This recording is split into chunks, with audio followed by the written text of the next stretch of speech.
This is Tom Fox, and I'd like to welcome you to a new season of the award-winning Adventures in Compliance, the podcast where we look at the Sherlock Holmes short stories, movies, novels, and related material from the angle of compliance. In this season, we're going to take up the novels of Arthur Conan Doyle around Sherlock Holmes.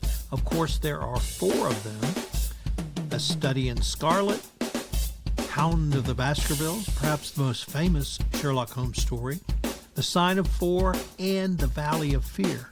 We're going to take a deep dive into each one of these novels and going to explore them over 4 podcasts. So it'll be over the next 4 months that we'll be taking a deep dive into this season. The novels in many ways fill in the gaps about how and why and what Holmes does, and they're really a delicious deep dive exploration of Sherlock Holmes, his methods, his friendship with Watson, more of the backstory on Watson. And if you have the opportunity, they're relatively short, about 100 to 125 pages per novel. I would urge you to read these novels in their entirety. You can collect them in one work and do that. And I had a ton of fun reading them and preparing for this new season. There are some great stories in here, and I know you will enjoy them. And I hope you will enjoy this season of Adventures in Compliance really as much as I've enjoyed reading the stories. As you know, we concluded The Sign of 4, and in the month of July, we're taking up Hound of the Baskervilles. In this episode, Fiona and Timothy take a deep dive into the compliance lessons learned from the Hound of the Baskervilles. You know, I'm always kind of looking for those aha moments, right? Where things you wouldn't expect to connect suddenly do.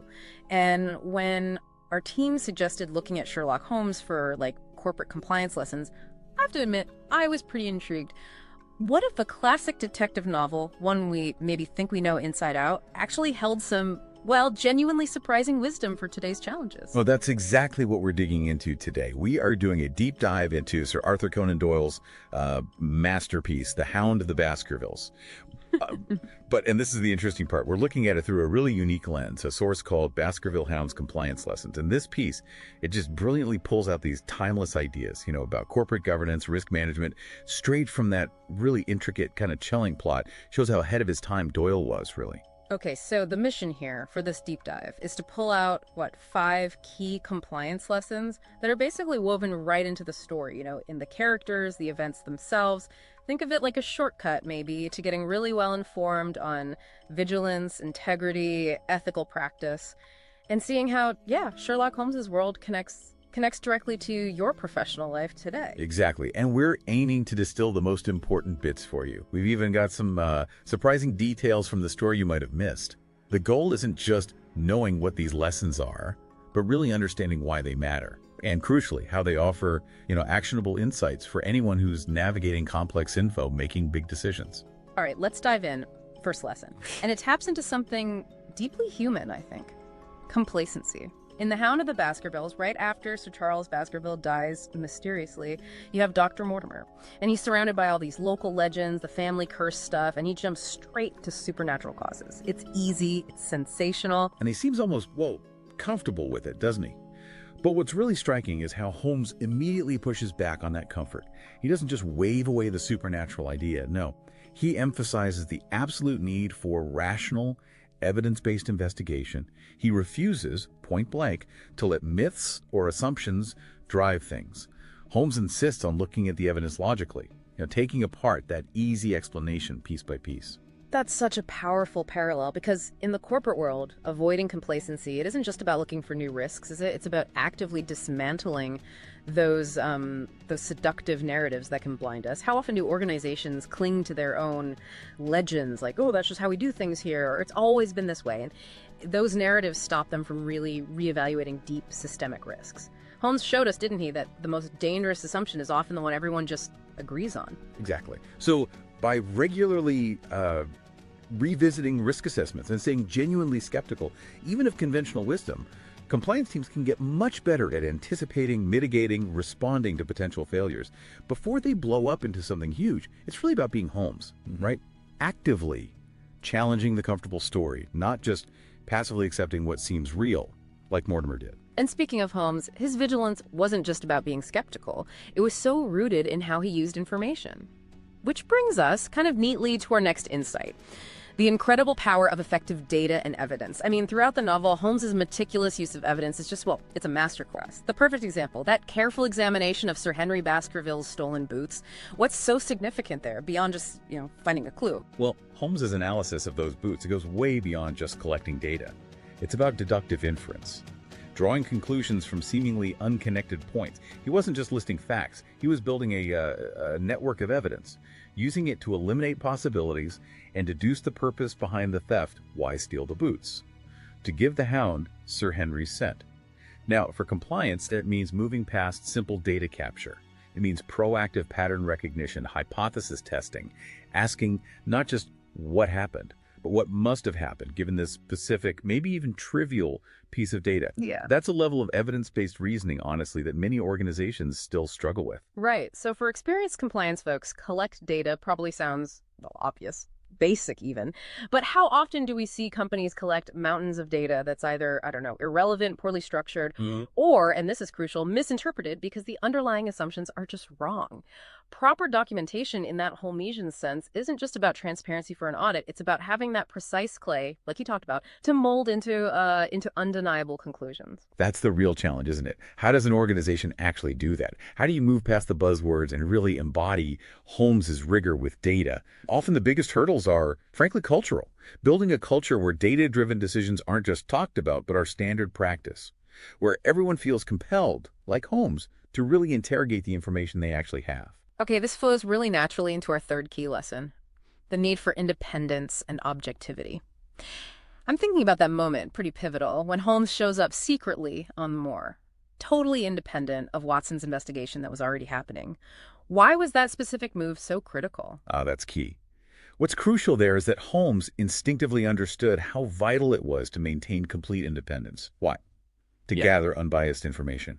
By running a parallel investigation, completely separate from, local biases, personal relationships, he preserved absolute objectivity.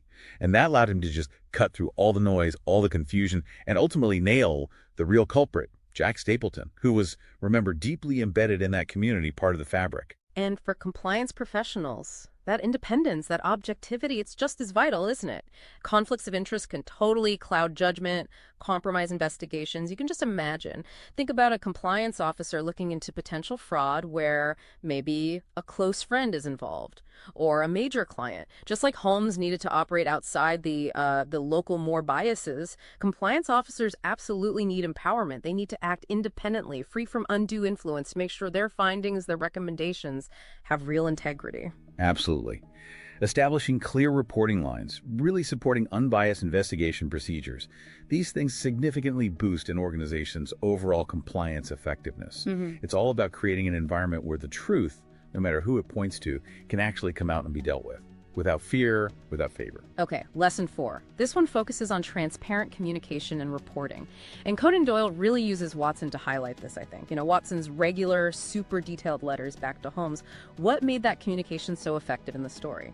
Watson meticulously recorded everything, didn't he?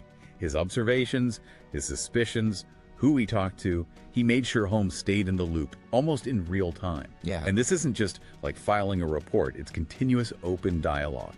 And it proves completely instrumental, absolutely vital to Holmes eventually cracking the case. It's really a perfect illustration of how important clear, transparent, and crucially psychologically safe reporting is. Which, in corporate compliance, is just critical. Employees need to be not just encouraged to report suspicious stuff or compliance worries, but they have to feel completely supported doing it, safe from any fear of, retaliation.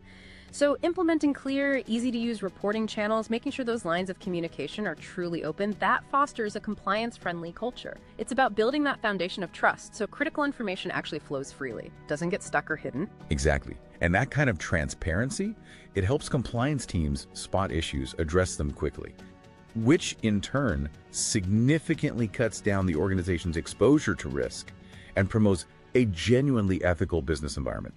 one where problems actually surface, they don't get buried. Right. Which leads us perfectly to our final lesson, number 5, and this gets right to the core of it all. The profound importance of culture and ethics. The actions and, well, the eventual downfall of Jack Stapleton, the villain. It really underscores this point in a frankly chilling way. He wasn't just a bad guy. He sort of embodied a complete void where ethics should have been. Stapleton manipulates everything, doesn't he? Local fears, the legend of the Hound, all to enable his criminal plans, his deeply unethical behavior, all driven by greed and just a shocking disregard for human life. It ultimately leads to his own ruin in the Grimpen Mire. It's a really stark reminder of the devastating consequences when an organization, or even just one individual within it, lacks that solid ethical compass. So what's the takeaway there for you, for your organization? Cultivating a strong ethical culture isn't just, PR or avoiding bad headlines. It's about building fundamental resilience. Stapleton's downfall wasn't just because of his actions. It was the rotten ethical core that allowed him to rationalize doing terrible things in the first place. How many corporate scandals really could have been stopped if someone, like Holmes confronting Stapleton, had challenged that corrupted internal logic much, much earlier? And an ethical culture empowers people to actually make those challenges. It fosters a long-term sustainability that no amount of reactive compliance paperwork can ever buy. Things like regular training, open conversations about ethical standards, they reinforce the organization's values, its expectations. It's truly the bedrock. Everything else in compliance stands on that foundation. It enhances reputation, secures long-term viability.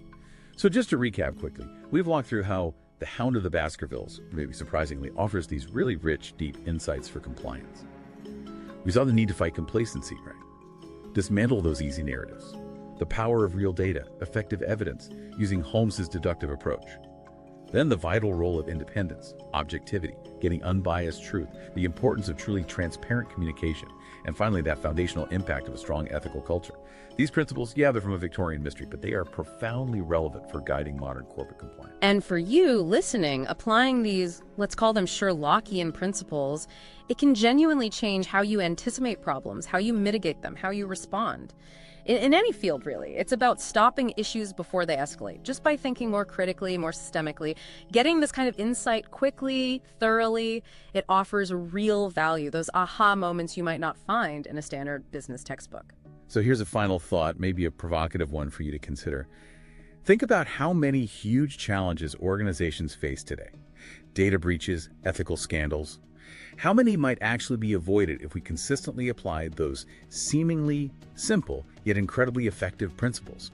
Rational investigation, unwavering integrity, the stuff exemplified by a fictional detective from over a century ago.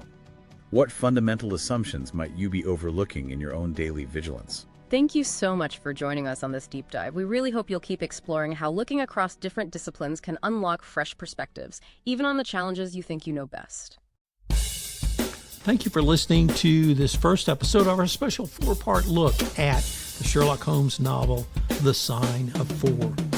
This novel is not only a great detective story, but it provides lots of lessons for the compliance professional around compliance, ethics, investigation, organizational culture, and a wide variety of other areas that touch upon the corporate compliance experience in 2025. I know you will enjoy as we move forward through this podcast series on The Sign of 4, and I hope you will join me next week where we take up our next episode. I hope that you will join me again next week where we take another look at The Sign of 4. One of the things that I think is so instructive about Holmes is how his methods from the late 19th and early 20th century and the novels of Arthur Conan Doyle are still relevant today, and they're still relevant for the compliance professional and many of the skill sets that we all need to have an effective compliance program. So sit back and enjoy The Sign of 4. Compliance Podcast Network. Start your mornings with daily compliance news, quick, sharp updates on the top compliance and ethics stories in under 5 minutes every morning in Compliance Podcast Network. Because compliance never sleeps. Need practical advice fast? Check out Compliance Tip of the Day. One actionable idea to level up your program. Short and sweet. every day on Compliance Podcast Network. Got 10 minutes? We've got the week's top 10 stories. 10 for 10 brings you the big compliance headlines. Fast, fun, and focused. Every Saturday on Compliance Podcast Network. And don't miss the Sunday Book Review, where compliance meets culture through must-read books and big ideas every Sunday in Compliance Podcast Network. Whether you're in the office, on a walk, or commuting, stay smart, stay ethical, stay tuned. Only on the Compliance Podcast Network. Available wherever you listen to podcasts.